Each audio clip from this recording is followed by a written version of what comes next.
पोर्तुगीजांनी केन्नाच भाशावाद करूना. केल्लो आशिल्लो जाल्यार मराठीक ते बोलेतीन ऑफिशियलान स्थान दिवपा नाशिल्ले. आता एक अशे लोक म्हणटा की सगळे कोंकणी ग्रंथावली आशिल्ली, सगळे कोंकणीचे आशिल्ले, सगळे जळोवन उडयले.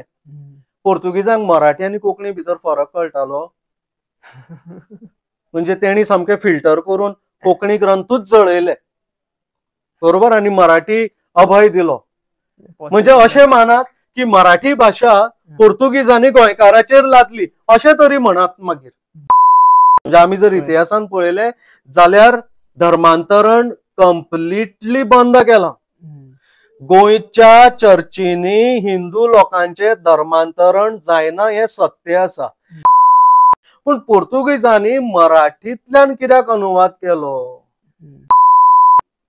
1843 सालान पहिली मराठी भाषेक परवानगी दिल्या.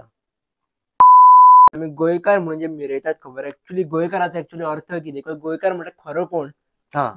हो प्रश्न बरो गेलो. मुळात गोवा तुमचे ते चलोवपा खातीर पयसो अडकोय दिलो, जमीन दिलो, तुमचो धर्म वाचयलो, तुमचो देव वाचयले. हे सगळे मराठी प्रांतान ज्या वेळेर तुमचेर कृपा केल्या तेजी परतफेड तुम्ही सांगता की मराठी जाय जाल्यार महाराष्ट्रान वचा.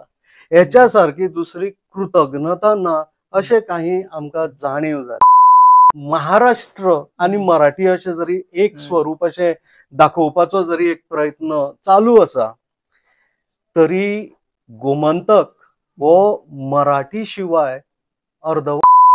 एक बऱ्यापैकी आर्किटेक्ट असताना एक मराठी विषयाकडे तुमची इतली आवड कशी?